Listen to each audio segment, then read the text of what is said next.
Hey there, it's Laura here from makingcardsisfun.com and welcome to another card making video tutorial here at my YouTube channel and blog. In today's video, I'll be showing you how to create a Christmas reveal wheel card featuring Lawn Fawn goodies, and I'll also be using my Tonic Studios and Tim Holtz travel glass media mat for the very first time. I'm starting out by stamping images from several Lawn Fawn theme sets on Nina Solar White 110-pound cardstock using Memento Tuxedo Black ink. I linked to all of the Lawn Fawn theme sets that I used in my video description below. To color these images, I'm using Copic sketch markers. For the red, I am using R29, R24, and R22. This was the first time I used my travel glass media mat from Tonic Studios. The original mat has been on my wish list for a very long time, but it was always out of stock. So then I saw that Tonic Studios actually introduced a new member to the glass media mat family, which is the travel one, so the travel sized one. So this one is much smaller than the original one. The main reason I wanted the glass media mat from Tonic is because I was looking for a more neutral background when filming, because before I had a pink self-healing cutting mat from American Crafts, and that was really pretty and really cute because I really love pink. But the black is just a little bit easier to film on since it just shows off more of the products that I'm using. Also, the mat I previously had was getting a little bit dirty. It had some alcohol ink stains on there, some scratches. It also warped a little bit. And the travel media glass mat is actually tempered scratch and heat resistant glass, which makes it really easy to work with alcohol inks, to do heat embossing on, and just stuff like that. So even though it is like you can perfectly use alcohol inks on your mat, I'm still using a little bit of scrap paper to put my Copic marker caps on there because this was the first time I used the mat and I really didn't want to damage it at all. But I actually tested it after filming, so I put the caps on there and I had some alcohol ink stains on there, but I was able to perfectly clean it off using an alcohol wipe. So back to the card right now. I just die cut the card front from the reveal wheel die cut set from Lawn Fawn once, and I clicked in that little window, and then I used some washi tape to hold that down while I ran it through the die cutting machine. So now that I have my front, I am using Tim Holtz Ranger Distress Oxide inks. I used faded jeans on the bottom. Here I am using broken china, and then I'll be using tumbled glass on the top to create a really nice ombre. I like to switch back and forth between the colors while creating an ombre background because that's just the easiest way to create a really beautiful ombre. So just back to this travel glass media mat, as you can see, it is perfect to do ink blending on. So you can perfectly clean that off later on, and I'll actually be showing you that in the video. I'm using some makeup brushes to create my ombre, and then I'm going in with the Lawn Fawn liquid Stardust. So I am mixing that with some water. Then I am picking that up with my paintbrush, and then I can add some beautiful splatters. I really love this product. It is super sparkly, as you can see in this video. So after finishing off that background and after using the liquid Stardust, I'm just simply using a baby wipe to clean off my work surface. Next, I'll be doing some partial die cutting. I have the card front from the reveal wheel card here with me again. I'm just going to do some partial die cutting just to die cut that bottom piece because I will be creating a really cute village border using the village border die from Lawn Fawn.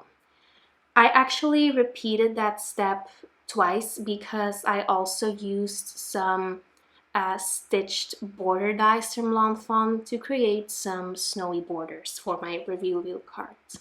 I die cut the wheel and the wheel base for my reveal wheel cards, and now I'm going to add color to this wheel using the Tumbled glass and the broken china distress oxide ink. So I am blending these two together to make sure it will blend really nicely with the sky that I just created earlier in the video. So again, using one of these makeup blending brushes. These work really nicely, by the way. I'm using some kitchen flour to prep my cardstock to do some heat embossing. I made sure that this background was completely dry, and then I'm using the kitchen flour to remove any static cling. I'm stamping a sentiment on the front of my reveal wheel using the Reveal Wheel Holiday Sentiment stamp set from Lawn Fawn. I'm using the Wow embossing powder. I'm using the Wow Opaque Bright White embossing powder. This is a super fine powder. And then I'm heat setting that using my heat tool. Now I'm using this really fun template to stamp the sentiments on my wheel. I'm just lining that up, and then I'm using some washi tape to hold that in place so I can easily stamp my sentiments. I'm using the sentiments from the Reveal Wheel Holiday Sentiment stamp set from Lawn Fawn, and I'm stamping all of these using Versamark ink. Make sure to switch your wheel so that everything lines up perfectly. And my hat was mostly in the way while stamping, so I didn't really, or I wasn't really able to show you that. But I sprinkled on the white embossing powder, then I heat set it, and now I'm going to put a braid through the back of the wheelbase, and then I can take the main wheel and put that braid through, and then I can close that up, and then you have your finished wheel. I'm applying some foam squares around the braid, and then I'm going to line up this wheel until you don't see the embossed lines anymore. So as you can see, you can just line that up perfectly, and then you can adhere your wheel to your other reveal wheel card base. So I just die-cut that using some plain white cardstock since nobody will ever see that. Using some foam squares that are the same thickness as the foam squares that I use to adhere my wheel on my card.